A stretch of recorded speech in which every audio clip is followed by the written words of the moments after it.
In our last lesson, which was formulas and functions, we learned how Microsoft Excel could do such things as sum, average, count, max, and min.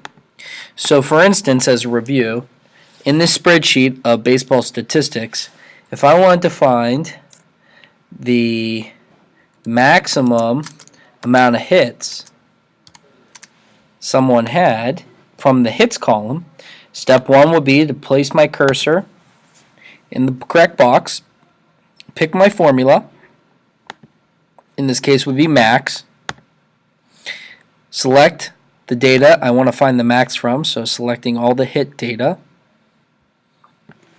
and then pressing enter. 3, 2, 1. You'll notice the maximum amount of hits from this group was 216. I would then have to go and scroll down until I found 216, which was Derek Jeter. Now, someone might want to know, I wonder if there's a way it would automatically highlight itself and tell me Derek Jeter. Well, yes, there is a way, and that's called conditional formatting. Today, I am going to teach you how to use conditional formatting on a spreadsheet. Conditional formatting is found right here on the Home tab. On the Home ribbon, on the far right, you find conditional formatting. Conditional formatting, as the highlight over and it shows you, it's rules and formatting effects to emphasize data. So instead of doing some sort of formula, it'll use the data to show something that you would like it to explain.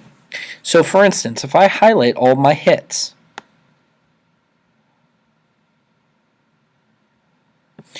okay, I go to conditional formatting, we have options. Let's go right down the list. We're going to start with the top bottom rules. Top 10 items. I click it and a box pops up about new formatting rule. I would like the top, let's go 5 items to be green. When I press OK, Excel will automatically look through my list, find the top 5 rankings, and make it green. Ready, set, go. It found 1, 2, 3, 4, 5. There could be a scenario where more than 5 would show up, and that would be if there's a tie.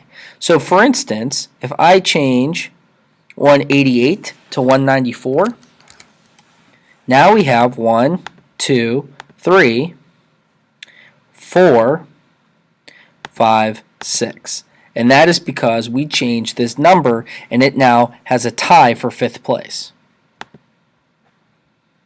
To clear the conditional formatting, you go to conditional formatting, clear rules from entire sheet.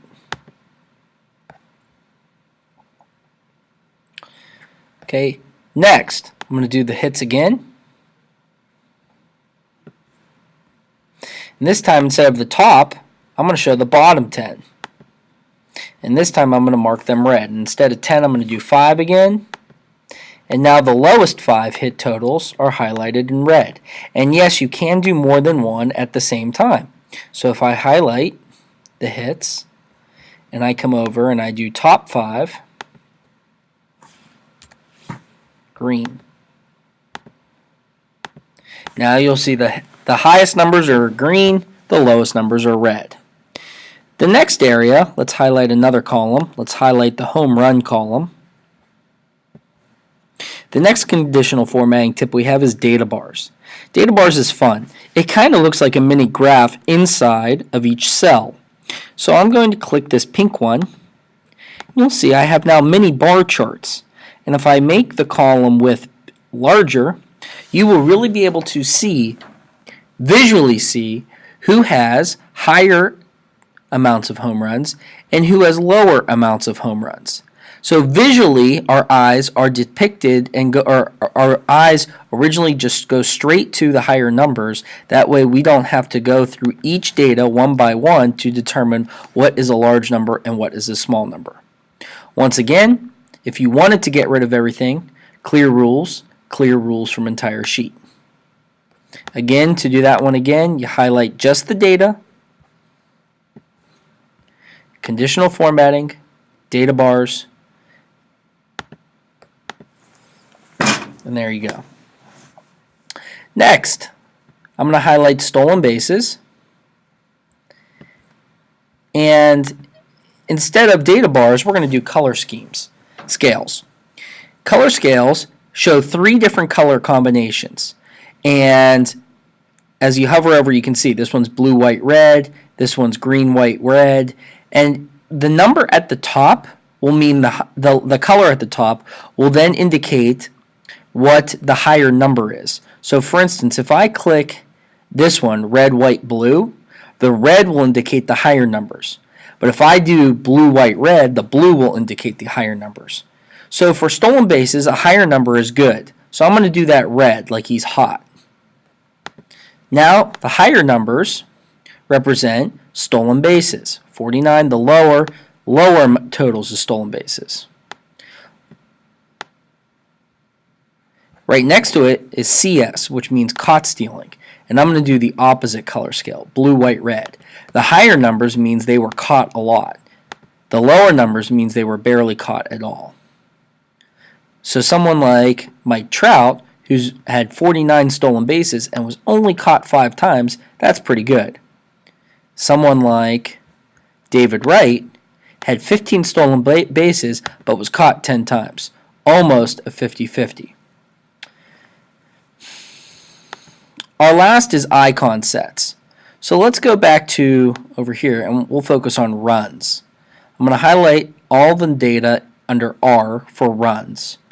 And I'm going to use an icon.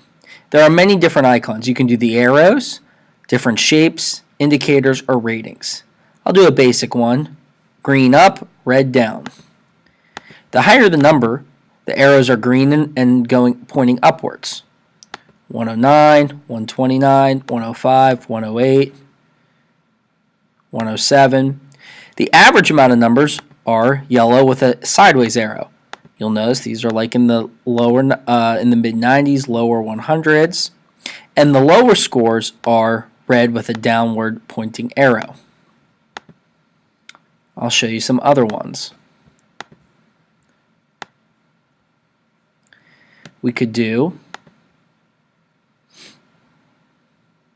check mark, exclamation mark, and an X, or full star, half star, no star, full moon, no moon, and the Verizon Wireless Can You Hear Me Now cell phone bar ratings.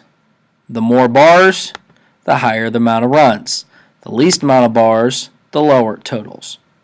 That's conditional formatting.